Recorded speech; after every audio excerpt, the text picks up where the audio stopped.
if you're a new brand and you're trying to compete with Revlon or L'Oreal or Estee Lauder on a peanut budget with an elephant budget, it's just not gonna work. So you have to be creative. And the brands that I see right now that are doing well and competing has like, you could do eye-to-eye competition with these like elephant-sized marketing dollar companies, are the ones where the creators are the marketing vehicle themselves. Business casual. If you've ever met me or even seen me, you know I love eyeliner. It's the one mandatory beauty item you will always find in my makeup bag and on my face, which is why I was especially excited to chat with someone who totally changed the makeup industry by first selling cheap eye pencils in the late 90s and early 2000s. It wasn't easy to break into the industry back then. Today, it does seem like nearly every celebrity and influencer is launching their own makeup or skincare line. But Toni Ko, the founder of NYX Cosmetics, was no celebrity and far from being an influencer when she built NYX from the ground up at age 25. Toni is a first-generation immigrant who came to the United States from Korea at the age of 13. A third-generation entrepreneur, she learned the ins and outs of her family business before she decided to start NYX Cosmetics in 1999.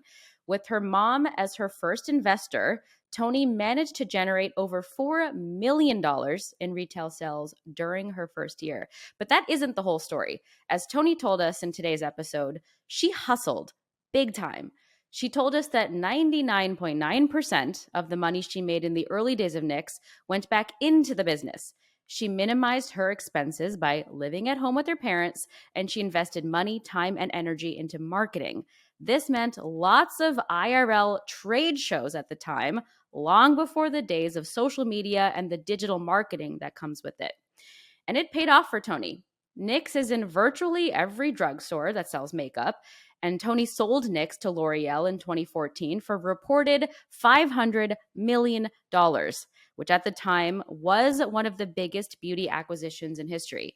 She decided to return to the beauty industry in 2019 with the launch of Bespoke Beauty Brands, which partners with influencers and celebrities and provides them with the infrastructure to build their own niche beauty brands. Toni shared her perspective with us on the future of influencer marketing and celebrity-driven brands. Toni graced the cover of the Forbes Richest Self-Made Women issue in 2016, and this summer earned a spot on that list for the 6th year in a row, for good reason. Over the course of her career, she has generated over $1 billion in retail revenue. We'll dive into how she got there, starting with those inexpensive eyeliners after the break. If you're a returning listener, or even a newer listener, you know that we are big fans, actually huge fans, of making sure you have the right tools to invest wisely.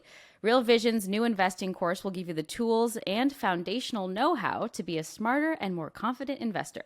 You get the inside scoop on how the world's best investors think, execute trades, and manage their positions. You also learn how to tailor their advice to suit your portfolio. Real Vision is offering business casual listeners an exclusive discount on this new investing course, plus full access to their Plus membership tier with daily content.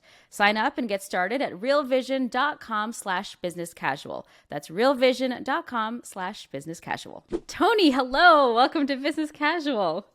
Hi, Nora. How are you? Good to see you. Great to see you. I'm doing great. I have been a fan of you for a very long time, so I truly am very excited to chat. I exclusively use only 2 types of eyeliner. One is a brand called Kulfi Beauty, and the other is NYX. And I've been wearing eyeliner since I was 11. So thank you for creating the best products in the world. I appreciate it.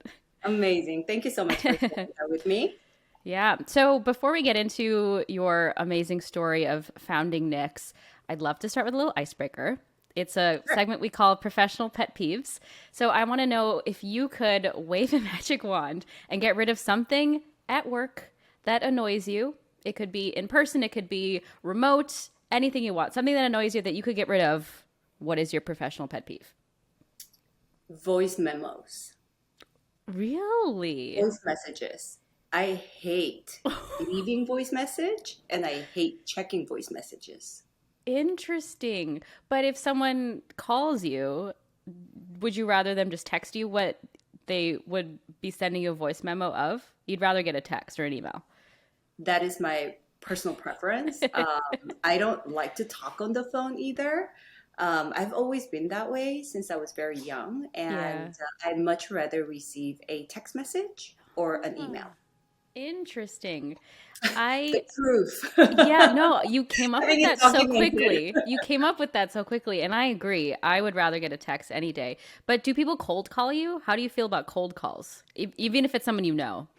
I have my ringer off all the time, actually. I don't have it on. I only have it on if I have a call scheduled and I know Mm-hmm. there's a call coming in, Yeah. but they're every 24/7 they're off basically. So I don't answer calls. I have found my person. I am the same way, Tony. It's very narrow windows. It's like the 5 minutes before I'm expecting a call is the only time it's on Do Not Disturb. Yes. Or it's off of Do Not Disturb. Amazing. All right, let's get into the story of NYX. So you first launched it in 1999. Can you just set the scene for us? What was the makeup landscape like then? Whether it's trends, the kinds of makeup people were wearing, what was available to people, what was it like then? Yes. Oh my God. 1999 is such a long time ago. But this is when lip liner was huge. And it was like there's this one color. It was called nutmeg. It's like a reddish brown color.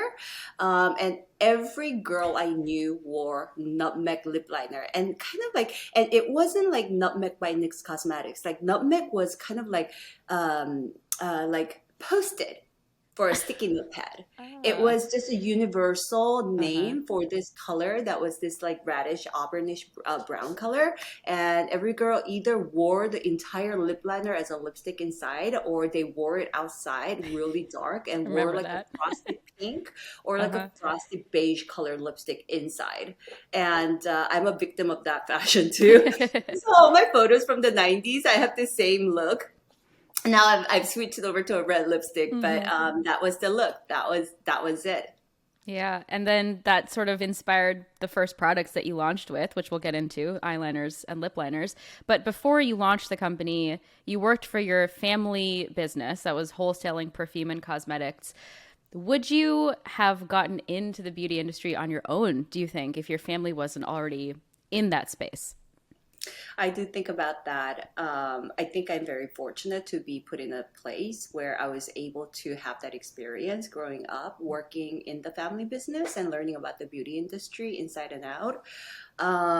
If I honestly think I would have done something in beauty because I have obsessive love for the products that I sell, and I think it's a very passionate position I come from, Hmm. and it's a pure genuine love for the business that I am in, and I think that's really the foundation of the success of the companies that I have created. Hmm. And your mom was your first investor, if I She was, of yes, course. which is amazing. $250,000 from your mom. You had joked in a previous interview that it was sort of back pay for not having paid you when you were working for the family business because you they housed you, they fed you, but that you weren't on salary when you were working for your family business, which I thought was so funny. Did your family believe in your idea when writing that check, or was it more just to support their daughter to encourage failure, to just try to take a risk? Did your family believe in you? I think my mom really did believe in me. I've always been a headstrong person. I could be very stubborn and I could be very passionate in the things that I believe in and things that I love. And she knew that I had this sense of style for the product. And she knew that I had a very deep sense of drive. Like if I believe it, if I want to do it, I'm like a bull in a China store. I just go gangbuster. Just do it. That's always been my style. Yeah, yeah. So I think she really believed in me, and I'm very Hmm. fortunate for that. Is there anything about their work ethic, your mom's work ethic, that you've applied, to how you've decided to build your business, is your leadership style, anything you learned from them, growing up in Korea? Oh, absolutely. My father, first of all, he's a very I'm older, so I have an older generation parents as well, and that generation kind of has that discipline style parenting. So I grew up living a very disciplined life, Mm, and the thing with discipline is that it too is a part of a habit that you create for yourself. So if you live a certain period of life that is very time scheduled, time management, very disciplined, it just becomes a part of you and it just becomes your part of your habit. So that really helped me running my company, because there are a lot of times where you get like very tired or you're not feeling well, but you just have to push forward, and that's where the discipline comes in. mm. So that was very helpful. And I am a third generation entrepreneur, both on my mom's side and my dad's side. So my grandfather was an entrepreneur, my dad was an entrepreneur, and then so it was just very natural for me to to start my own business at one point. And my mom she's super savvy. She's very smart. She was born in the year of the monkeys. I don't know if that if that Okay. resonates with this cult with the U.S. culture, but the people who are born in the year of monkeys are known to be very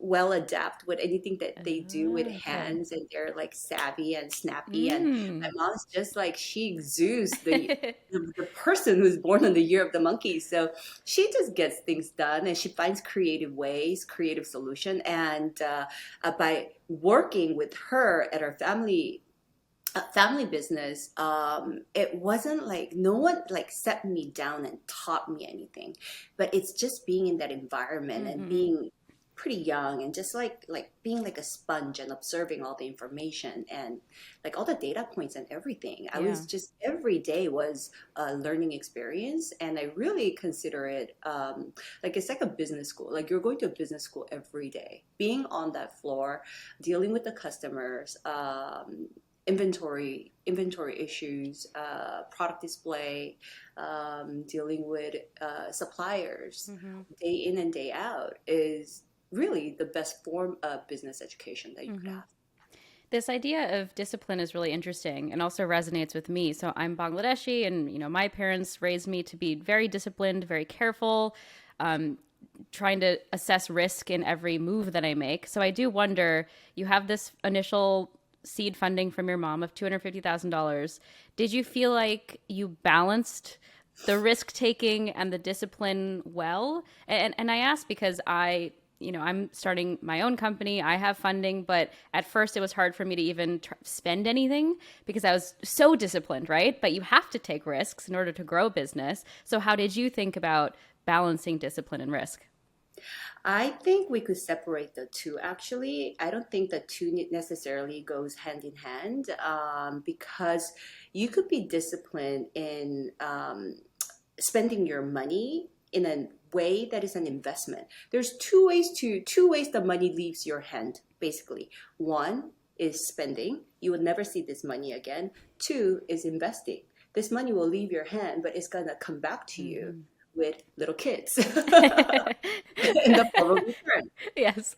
So, like that's where the discipline may come in. Like, are you gonna go out and party like a rock star because you just made $100,000 or half a million, a million, or whatever that money is, or do you have the discipline enough to keep that money and then invest it to become a foundation for your business to grow further? Mm-hmm. So it could be married, but it's really a two separate thing. And Mm-hmm. the discipline that the way of the discipline that I was raised is being on time. Uh, Even things as being clean and Mm-hmm. neat and Mm-hmm. organized and those kind of disciplines. Yeah. Pushing your And body and pushing your yeah. mental status to the next level, like not giving up because you're tired, Mm-hmm. not showing up because you're not feeling well. Those Mm-hmm. things will always happen throughout the time of an entrepreneurial journey. but are you going to quit? It's just having like being tenacious and not quitting. Mm-hmm. And for our listeners, I would like to inform them that you were very punctual for this recording. You were disciplined with your time. You do show up on time, so I appreciate that, which is not always the case. But when you think about the best way to invest money when you're growing a business initially, I assume, you had people who were advising you, you learned from your parents, but what did you find most helpful in figuring out how to allocate money when you're growing this business, especially when you are selling just a couple of products at a very low price point, which we'll get into? How did you sort of navigate that in how to use that money? 100% of the revenue that was generated went back into the business. Not 100%, like 99.99%, because I lived at home, had a car that was a family car. I just drove a family car. And I basically did not have any living expense because I lived at home with my parents.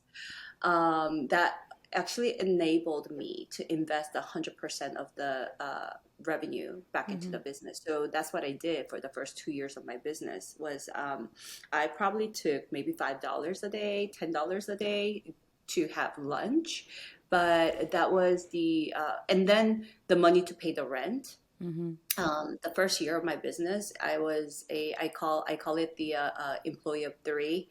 It was me, myself, and I. So I basically did everything. So like it was really minimizing expense to the bare minimum. Like I had to pay the rent. Like that's one thing I had to pay. I had to put gas. And that was one thing I had to buy lunch. That was one thing I had to pay. But unless it was absolutely necessary to spend, it wasn't spent, like spending money, but it was invested 100% back into the company. And that money was invested in two ways. One was marketing, but it's not the traditional marketing of like hire a model, do a photo shoot, and then buy advertisement. It was go to the trade show, so paying for the booth, there are like logistics, like things that are the money that's needed to exhibit a trade show. And then the other was to continue developing new products, so making new items. There's the cost of inventory purchase that you have to do, because when you run a business, you buy inventory, and most of the time you have to pay upfront. And when you sell, you have to sell on either like net 30, net 40, net 40, 55. So there's a gap between where your money is deployed and your money comes back. When did you know to hire? When did that happen? It got impossible. I think it was like going into a little over a year or two, probably like 18-month mark. Okay. I really needed help. I really needed help at the warehouse portion of the business, because I was packing all the merchandise and I was doing all the deliveries myself. So I really need somebody to help me with that part of the business. There's literally only a limit to how much you can do physically with your own hands. Yes. I mean, I was answering calls. I was doing bookkeeping. I was designing products. I was doing everything, and I just did not have time to make all the deliveries to all the customers because the products was so popular. I couldn't keep the product on shelf. What a good problem to have. I love that. We are going to take a very quick break. More with Toni when we return. Today's episode of Business Casual is sponsored by Electric. Is subpar IT support holding your company and your profits back? Let Electric be the IT spark your company needs. With lightning-fast, chat-based tech support, Electric is helping small and medium businesses save 50% on IT with a whopping 105% ROI. Electric integrates into Slack and Microsoft Teams, so the help you need is just a click away. Bonus time. If you're an IT decision maker at a company with 10 to 500 employees, Electric will gift you a free Yeti cooler when you take a qualified meeting with them. Schedule your demo at electric.ai/business-casual. That's electric.ai/business-casual. So, Toni, let's talk about the price point. Where you started for the lip pencils and eyeliners were about $1.99 a piece. That was compared at the time to, say, $10 for other products you might find out there. How did you nail it down? How did you decide what the price point was going to be, but also keeping the quality high of your products? Yeah, so in 1999, there wasn't really the masstige price point products at all. Because I had been in the beauty business, in the family business, we distributed products that were on the mass, like super mass, and any quality products that I wanted to buy were department store products. So you either had department store products that were really expensive, or you had like really cheap or budget products that were affordable, but they just were not good. Like the color payoff wasn't good. The texture wasn't smooth. It was clunky. There were these eyeliners, so you actually literally had to burn the tip of the eyeliner pencil to get it to apply. It was that bad. And so I really wanted to marry the two. And being in the beauty industry, I knew a supplier that was out of New York who made these color cosmetic pencils for some of my vendors. So I knew how much it cost to make a certain product. But then the retail was, the suggested retail price was outrageously expensive at department stores for these same products. But that's because majority of the cosmetic companies, a huge chunk of the money, the revenue, goes into marketing, buying ads in Vogue magazine. Like, and I'm talking about the old days before social media. Hiring your the 80s, 90s supermodels to be the face of your brand. Like, they were getting paid millions of dollars. And these to buy a page on Vogue was very expensive. So good 25 to 30% of all revenue will go back to these marketing fees for the well-known cosmetic companies. So I saw that, and I remember my grandfather, who was an amazing entrepreneur. The best marketing was word of mouth marketing. So I was like, I know a manufacturer who could make this quality product at this price point, and I could sell it for like 1/10 of the price that the department stores were selling it for. I'm like, you cannot go wrong selling a value product. And the value proposition does not mean that it's a cheap product. It is how much good do you get for how little you pay for.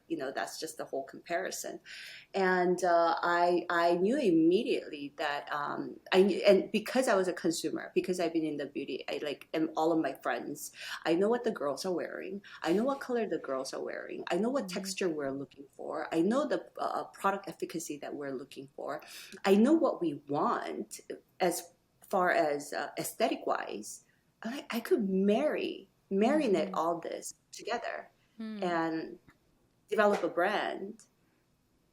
And I'm an optimist by birth, and I just saw no reason for this to go. I saw absolutely zero reason for this to go wrong. Wow. You didn't have doubts of your ability to execute. You were gung-ho about it the whole time. That's awesome. Oh gosh, yeah. But at the same time, I was 25 going on 26 when I launched the company. And, I was living at home with my parents. I'm not married. I have no children. Like, I've got zero responsibility to support anybody or anything. And, that's actually a really great gift because I had nothing to lose. Being in a position of having nothing to lose is such a powerful position. That is, I think, the best time to start a business, especially your first one. Yeah. We've actually heard that before on this podcast from full-time creators. So when going back to this marketing of beauty products, so word of mouth clearly worked for you because it's way cheaper products than you've ever seen before. They clearly work, high quality. Did you have a marketing strategy besides relying on people telling their friends about the product? No. To be fully honest and transparent, I had zero strategy. Wow. I Okay. knew nothing about running my own business. I've worked in the family business, and I've seen my grandfather and my dad, like family, run the business, but I've never run it myself. And I don't have an MBA from a college either. So, but I think that's actually a blessing that I just went head in, Huh. not knowing anything. But one thing that I'm good at is I'm a quick learn and I can figure things out. Um, Pretty easy. I have Mm-hmm. very creative process of creative thought process, and any challenge that gets put on my plate, I always find the way to figure it out. Mm. Just figure it out, right? But one thing I knew was to go to a trade show. Trade show was huge in the 2000s and the in the 90s. This was a place for B2B people to connect. So this was a place where you went to meet customers and you also went to meet suppliers as well. And so I did bunch of trade shows. I packed samples. Sometimes drove it to the convention centers myself. We did international trade shows, domestic trade shows in Las Vegas, in New York.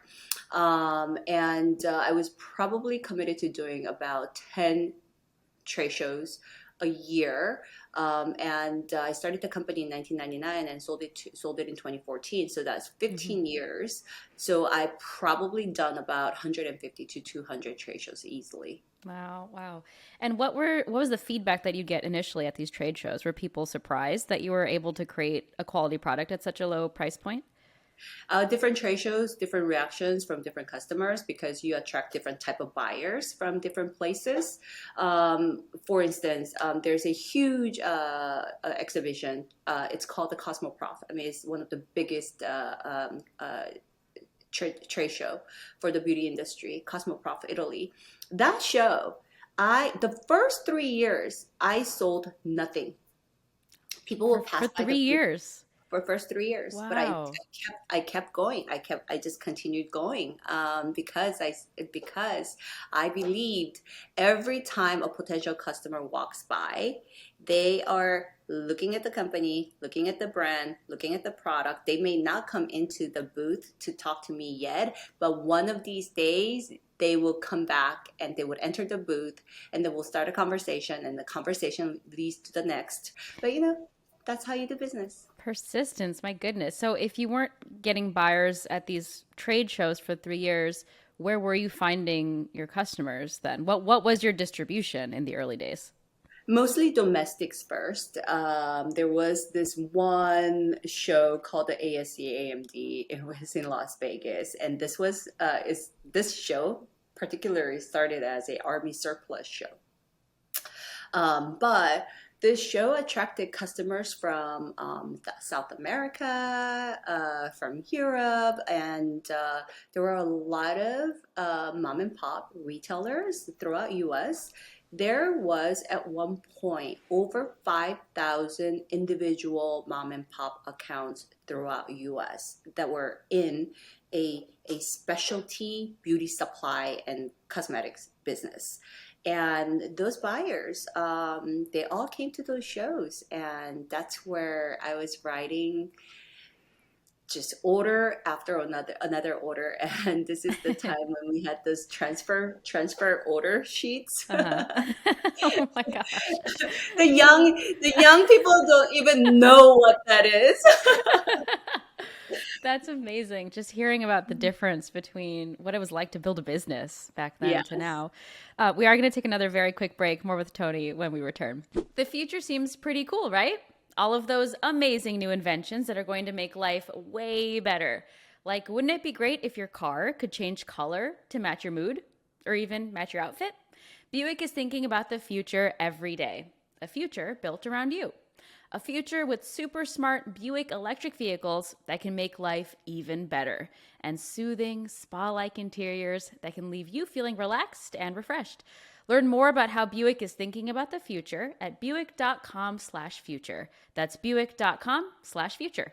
So Toni, we were talking about sort of the landscape of building a business, of the world of makeup in the 90s, early 2000s. Now, obviously, things are so different. It feels like a wild, wild west in some days when it comes to marketing and discovering new products. Would you have done things differently, I guess, if you started NYX today? Of course you would. Everything's so different. But how would you market NYX if you had started it today? What would you choose? Oh my God, that is a great question, but a really hard to answer question. Because so I have started another cosmetic company. It is not NYX Cosmetics, but it's a beauty incubator where I launch brands, color cosmetic brands for celebrities and influencers. And it is such a different market right now. Yeah. The tactics that were used at NYX Cosmetics pre 2014 cannot be replicated and used with the same effect in the market space right now. It was such a different world because the company, my last company, NYX Cosmetics, really blossomed into what it was today. Like from like I would say starting like 2008 to like 2014, 15, because we rode the first wave of this thing called the social media. And back then, social media, the term didn't even exist. The term influencer didn't even exist. Everything was organic. And I honestly have to be grateful and thankful that the company was positioned at a point, at an inflection point. We're at an inflection point, but at an inflection point, like everything in business, life, personal business, friendship, love, no matter what it is, it's all about the timing. It's really 100%, 1000% about the timing. We just happen to be at the right time, at the right place, with the right product, at the right health and the length duration of the company being around. It was just like everything gelling together to make this beautiful brand and take it to the next level of success. Now, can that be done in this time? I think it is very, very extremely hard because as we know, the TV advertisement, the magazine advertisement, such as like advertising on Vogue or something, just does not have the same power that it used to have. So all the large corporates like Estee Lauder, L'Oreal have funneled their marketing dollars that were going to the TV, the traditional media outlet, is now being funneled into the social media outlet. So if you're a new brand and you're trying to compete with Revlon or L'Oreal or Estee Lauder on a peanut budget with an elephant budget, it's just not gonna work. So you have to be creative. And the brands that I see right now that are doing well and competing has like you could do eye to eye competition with these like elephant sized marketing dollar companies are the ones where the creators are the marketing vehicle themselves. Or they're like an amazing photographer. Like, so those skill sets are the more important skill sets now. Like, they could be an amazing speaker. So they could be in front, like a media camera person, where they could just turn on a flip on a switch, and like they could just talk their way into believing that whatever product, this glass of water is the best water that you're ever gonna have. Or they're an amazing photographer, or they're an amazing content writer, or they're the influencer themselves. Yeah. Yeah. And that's your whole approach with Bespoke Beauty Brands is, you're starting with that celebrity, you're starting with that influencer and helping them incubate their products. So what has worked so far? What have you learned as far as transitioning from being a celebrity, being an influencer to launching a business? What are some of the success stories from Bespoke? Oh gosh, the first brand that we launched is with Kimchi Chic. She's a drag queen. She was on RuPaul's Drag Race. She's like this Amazing. She's just got this like very loving energy. And she doesn't have as many followers as other people, like, because there are other celebrities, like there are other influencers who have like double digit million followers, Mm-hmm. right? So Kimchi, I think she's right now at 1.9 million followers on Instagram, little less than 2 million. Mm-hmm. um, what I have learned is it's not the number of followers that you have, it's your connection with your followers. And there are certain influencers where the followers develop this really genuine friendship with the influencers, Mm-hmm. versus there are some influencers who have a lot of followers, but they don't have the stickiness, and we're looking for the stickiness. Mm-hmm. And is that how you sort of decide who you want to work with? Is, that's part of the metric, is how engaged are you with your followers? Yes. And are you really truthful and genuine to the brand narrative that Mm-hmm. you're selling? Like, if you're a car guy, let's say, if you're a car guy and you have 100 million followers, but now I'm gonna sell you a lipstick. That's not gonna work.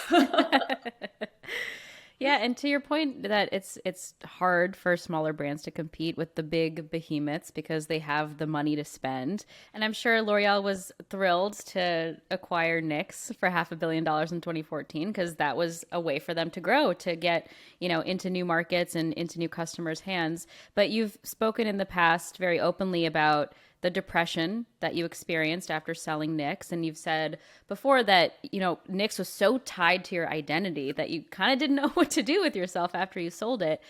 I've had this conversation a lot, with peers lately about feeling like your work is your identity. Do you feel like you're in a better place when it comes to work and who you are? Or is that something that you're still grappling with, is separating out your identity from your work? It's been close to a decade since I sold my last company. I'm such a different person I am now than in 2014. When I sold the company, I was 39 going on 40. Now I am 49 going on 50. And that almost like that decade, like you transition from like one person to the next stage of being a person. Um, I am now more dedicated to my personal self expansion and Mm. personal self growth. I'm finally able to allow myself and permit myself to have more of my time, because this is when my younger self, being raised with such a disciplined father, was that, you know, I was with my last company, if I was not thinking, doing work all the time, I felt guilty. I felt like, oh my God, like I'm a business owner. And if I'm Mm. not here for that meeting, if I'm not here for that thing, if I'm not for that event, like I thought I was doing something wrong and I felt guilty. Mm. And what I realize is that I don't actually have to be at every event and every trade show and every vendor meeting and every customer meeting. I actually, sometimes it's better to just have the team do it, because that's why you hire a team for, Mm. you Mm-hmm. know, Yeah. instead of overextending yourself to like all of these situations. And I've one thing that's happened is I've finally grown out of that stage of feeling guilty for not being at everywhere at all the time. Good for you. I think we can all learn from that, and try not to feel guilty if we don't show up to every single thing for work purposes. Well, Toni, before we let you go, we have a fun segment. It's called Shoot Your Shot. So I would Shoot love to your know. shot. Yes, shoot your shot. So I would love to know, what is your biggest ambition, your wildest dream, your moonshot idea? It's your chance to now shoot your shot. So go for it. Oh my God, this is so interesting because I just came back from Aspen, Ooh. from Aspen Institute. I was on this like fellowship program by Aspen Institute called the Henry Crown Fellowship, and our class is called the Moonshot. Really? Oh my gosh. Yeah. Amazing. You're well prepped I for this just came question. out on Saturday. So what is it? What's your moonshot idea, Toni? Oh my God, moonshot idea. My moonshot idea, number one, is from going forward, everything I do in my life, if I'm not having fun, I'm not gonna do it. Period. Mm. When I'm 70 years old and ask myself, how was life? I want to positively say, damn, that was one hell of a fun ride. And architecturing my life to have that answer when I'm 70 years old. That's my moonshot idea. That's amazing. That's my favorite moonshot answer we've gotten so far. I'm going to have to adopt that one. Okay, final thing for you, Toni. It's time to play a quick game, and it's called Two Beats and a Miss. So this is basically two truths and a lie. So one of these things is not a real beauty product found on Amazon, okay? Okay. Okay, first thing, I'll go through all of them and you let me know which one you think is not real. First thing, unicorn snot. This is holographic body glitter gel for body, face, and hair. It's vegan and cruelty-free. The second thing is fairy sweat face mist. All natural face mist that leaves you looking like a shimmery and dewy fairy. Last thing is a zombie pack. This is a wash-off face mask for aging skin. It's lifting and hydrating. So unicorn snot, fairy sweat face mist, and zombie pack. Which one is not real? Oh my God. I'm so confused right now. I can't decide. But all three are great. All three are great. I think unicorn snot. Interesting.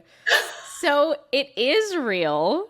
Oh my And God. it's the first product that shows up when you Google weird beauty products on Amazon. So you can buy that if you want to be shimmery and glittery.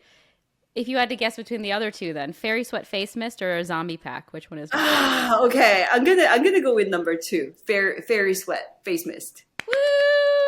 She's a winner. Yes, that is not real. No, I made someone that should up. trademark it. You should trademark it. Own it. I should. I don't know why I thought Yeah. of it, but I made it up right before this conversation. I was like, you know what? It kind of sounds cool. You think It's it's totally probably cool. smell good. It's a little bit glittery just to shine your face like a fairy. Okay, amazing. Well, I'll call that a win, and I'll call this whole conversation a win. It was so fun. Toni, thank you so much for joining us on Business Casual and for blessing us with all the beautiful products you've created in your life. Thank you. This is Business Casual, and I'm Nora Ali. You can follow me on Twitter at Nora K. Ali, and I would love to hear from you. If you have ideas for episodes, comments and thoughts on episodes you loved, fun segment ideas, just shoot me a DM and I will do my very best to respond. You can also reach the BC team by emailing businesscasual@morningbrew.com or call us. That number is 862-295-1135. If you haven't already, be sure to subscribe to Business Casual on Spotify, Apple Podcasts, or wherever you listen. And if you like the show, please leave us a rating and a review. It really, really helps us. Business Casual is produced by Catherine Millsop and Olivia Mead. Additional production, sound design, and mixing by Daniel Marcus, with help in this episode from Griffin Jennings. Kate Brandt is our fact checker. Sarah Singer is our VP of Multimedia. And music in this episode from Daniel Marcus and the mysterious Breakmaster Cylinder. Thanks for listening to Business Casual. I'm Nora Ali. Keep it business and keep it casual. Business Casual. If you like what you saw and you like what you heard, you can listen to the entire episode of this podcast, Business Casual, anywhere you get your podcasts. And please go ahead and subscribe to the Morning Brew YouTube channel and go ahead and click on that alarm bell, that thing right there, so you can be alerted anytime there's a new video.